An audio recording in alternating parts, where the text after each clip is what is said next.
Welcome to Buckeyes Tomorrow Morning for Tuesday, October 10th. I'm your host, Tom Orr. The Purdue game is in 4 days. The game against Michigan in 46 days. The first college football rankings reveal, that is in 21 days. That is coming on Halloween, which is October 31st this year. If you were scoring at home, if you're like me, you just went, I don't know what my kids' costumes are going to be this year. So that's a concern. That's not your problem. That's my problem. We're going to do a little bit of a look, though, ahead at the college football playoffs, where things stand right now, because we are also sort of 6 weeks into the regular season now. A lot of teams have played half of the regular season schedule. Ohio State will have played half of the regular season schedule after this Saturday's game against Purdue. We're going to bring in Tony Gerdeman of BuckeyeHuddle.com. Tony, I know you are looking forward to those Tuesday evening live college football playoff rankings reveal shows as much as I am. So I guess we're going to today take a look at what we've learned, what's changed since the start of the season, and where things stand right now in terms of the college football playoff rankings. Let's start with the Big Ten East. This is an Ohio State focused show, so we're going to start close to home with the Big Ten East. It feels to me like the surest bet of just about anything right now is someone from the Big Ten East is going to be in the college football playoff. Yes, Tom, I would agree with you that someone from the Big Ten East is whoever. But what if the team that makes the Big Ten championship game from the Big Ten East loses in the conference title game?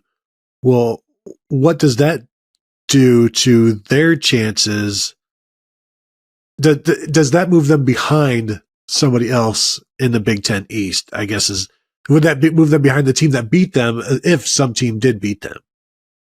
Yeah, maybe, but in this scenario, someone from the Big Ten East is still getting in. So it's to me almost a question more of, does the Big Ten East get 2 teams in or 1 team in?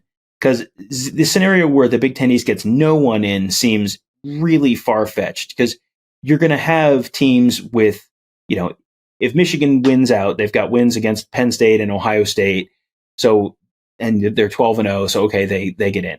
If Ohio State wins out, or if you just have the Michigan, Penn State, Ohio State each go 1-1 in the conference, among the 3 of them, you're going to have a quality win over one of them. And if it's Ohio State, okay, then they also have a win over Notre Dame, and they have a win over Wisconsin at that point, probably. So you're almost certainly getting in. And if, like in the scenario you laid out, someone goes 11-1 or 12-0 going into the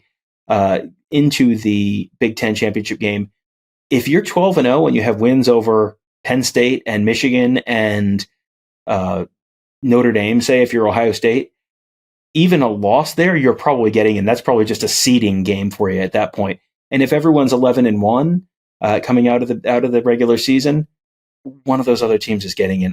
I don't think I see a scenario really where, unless some of those teams start losing some dumb games, Ohio State loses at Wisconsin and then also to one of the other teams, or Michigan somehow loses to Maryland, or Penn State loses to Maryland, or something like that. I think it involves something like that in order to have a scenario where you don't get at least one team out of the East. I think you would essentially need all 3 teams to lose twice. And at this point, I don't know that I see 2 losses for all 3 teams in their final 6 or 7 or 8th games. So I think whoever is that team with 1 loss is getting in. Yes, I would agree with that for sure. Yeah, you got to remember, they can only give each other 3 losses. So then you've got to find 3 other losses somewhere else on these schedules. And, you get one in the Big Ten championship game. You still got to find 2 others. And it's possible, but it does not seem very likely. The next thing is the SEC almost certainly going to get someone in. I mean, Georgia is a heavy favorite in all of its remaining regular season games. They play, here are the ones that are even potentially interesting, maybe even accidentally: Florida, Mizzou, Ole Miss, and then at Tennessee. And Alabama, it felt like everyone was sort of poised with the stake and the hammer over the heart of Alabama. And okay, this is going to be it. They are going to drive the stake in, and that's going to be the end. Alabama's going to turn to dust. And they've gotten through a couple potential landmines. They beat Ole Miss. They beat Texas A&M. They still have Tennessee, LSU, at Kentucky, and at Auburn, but none of those are, none of those are games where they're going to be underdogs. None of those are games where they're probably even going to be favored by less than maybe a touchdown. I mean, there's not a likely loss on that schedule. And so whoever wins the SEC, whether it's Georgia, whether it's Alabama, it feels like unless someone has a real issue, if Alabama loses to LSU at home, okay, they're out, and then the SEC West champion has 2 losses, and so theoretically you could have an issue there. But I don't see even a 1-loss Georgia, non-SEC champion Georgia getting left out. It just feels like the narrative around. You can't leave the 2-time defending champ. You got to let them defend their title on the field. You can't leave them out. That's going to be too strong to get to have an SEC-less college football playoff. Yeah, you're asking this committee to use logic and reason and leaving out a Georgia team that does not win the SEC championship, and they just won't do it, Tom. They will not have it. They're gonna be emotional. They're gonna be we know that. Yeah, they lost, but come on. We know that's what they do a lot with some of these SEC teams. But if Georgia does not win the SEC championship game, what is their reasoning for claiming to be worthy of the top 4, depending on what else happens? And that's something else we need to keep in mind. Like if there are 4 undefeated teams and Georgia isn't one of them, I'm sorry, Georgia, you can't go. You're going to have to stay home. But the idea of Georgia missing out because of 1 loss, I will believe that when I see it, and I just don't see that happening. It's not something that we've ever been led to believe, and I would also believe a 2-team SEC champ could get in there as well, and it wouldn't need a whole bunch of crazy things to happen, just enough crazy things. There are a lot of variables that go into this, and we're going to know a lot more by the time even they do the first rankings reveal. You're going to have a much better sense. You'll be through the Alabama-Tennessee game and that kind of stuff. So there's a lot of time for a lot of this stuff to sort out. We're just kind of looking more broadly right now. And so we'll move on to the Big 12. And this is another one where it feels like the Big 12 is most likely getting someone in. Texas obviously just lost to Oklahoma, so Oklahoma undefeated right now. So even if if you go run through the rest of their schedules, there's not a lot of great other Big 12 teams this year. It feels like there's kind of the 2, and then everyone else is kind of meh. Texas has the win over Alabama, so if they're 12-1 and the Big 12 champion feels like they're in. Oklahoma already beat Texas. They're very heavy favorites to meet the Big 12 title game. Even if Oklahoma loses between now and then, they have the win over Texas. Would potentially have another win over Texas. It just feels like a 12-1 Big 10 champ is going to be in one way or the other. Yeah, if you look at Oklahoma and Texas, the remaining schedule, they're going to be double-digit favorites the rest of the way out. And so they'll just be playing in the Big 12 championship for a place in the playoffs. And I think that's going to be pretty incredible. There finally is a real meaningful Big 12 championship game against rivals who have already played. I think it would be amazing to see. Maybe one day we'll get to see something like that in the Big 10. And if we do get to see it, I don't think it has diminished what happened this past week at the Texas State Fair. Now it may be neutralized by a Texas win, and that's part of the pain of rivalries, the joy and the pain of rivalries. But yeah, it's going to be fascinating to watch what I expect to be a play-in game. Now this is kind of like rooting for a game to end up in overtime. That's basically what's going on. What I'm doing with the Pac-12, with the Big 12 right now, rooting for Texas and Oklahoma to play once more. I imagine the Big 12 conference office is a little conflicted about that with where Texas and Oklahoma are headed next year.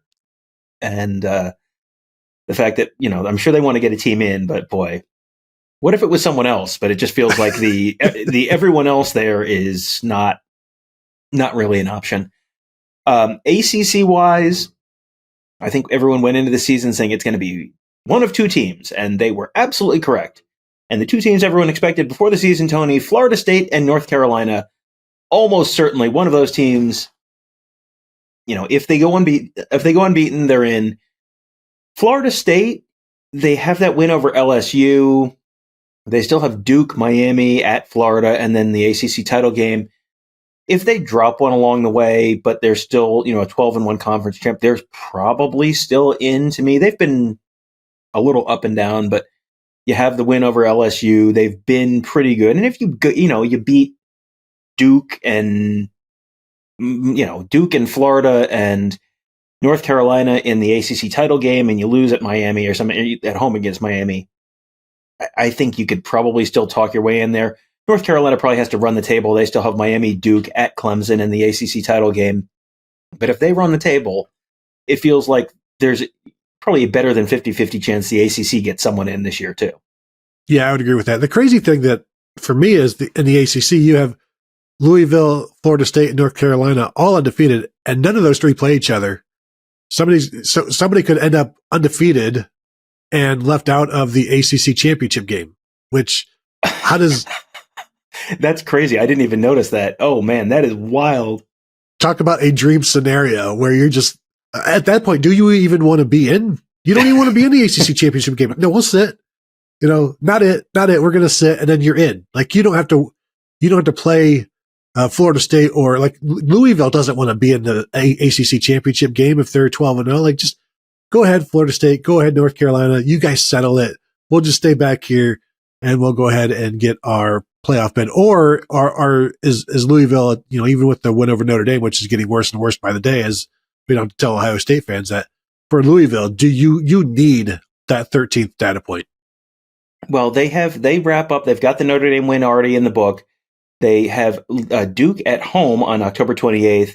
They go to Miami on November 18th, and then they have Kentucky at home November 25th. So, theoretically, boy, after that Kentucky, speaking of wins that got devalued last weekend, a theoretical win over Kentucky, not looking quite as solid as it did a week ago, but and Miami not doing them any favors either. So, there's some they could end up, if everything breaks just right, with a bunch of ranked wins, with none of them coming above teams ranked 22nd or so. But they could own that 20 to 25 kind of range of victims on the college football playoff ballot when it all comes down to that. So that takes care of the ACC. Now the Pac-12. This has been the what a story the Pac-12 has been this year. You have the conference disintegrating, and then the last ride for the Pac-12. This feels like as good and deep as the conference has been in a long time. They were dominant in non-conference play. So you have, your external data points all look good. There's a bunch of teams in the Pac-12 right now that look like they're really good. But man, Tony, this feels like another year where the Pac-12 might just devour itself alive. I mean, USC still has at Notre Dame, Utah, Washington, at Oregon, UCLA, and then a potential Pac-12 championship game if their defense somehow makes it through that previous gauntlet. Ha ha ha! Good luck. Oregon at Washington. They have Wazoo at Utah, USC, Oregon State, and then a potential Pac-12 title game. Washington has Oregon at USC, Utah at Oregon State, Wazoo, and then a potential Pac-12 title game. I mean, these are like 5 and 6 losable games left on all of these teams' schedules, and someone is going to win these games. So when Oregon's playing Washington, well, one of those teams is guaranteed to win that game, but one of those teams is guaranteed to lose that game. And when you've got 5 or 6 losable games left, there's a decent chance you're losing more than one of them. And I think a 12-1 conference champion Pac-12 team has a tremendous case for the playoff this year, and almost certainly gets in. But I don't know that I think anyone's going to make it to the stage on the field at that Pac-12 title game with only one loss. Well, and you look what Arizona has done. I believe Arizona, taking USC to the brink, taking Washington to a 7-point game.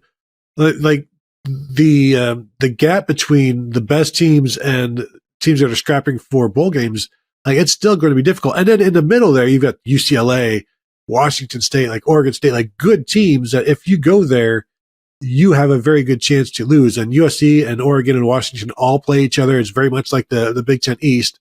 So they could all, we're asking where do the 2 losses come for each of the teams in the Big Ten East?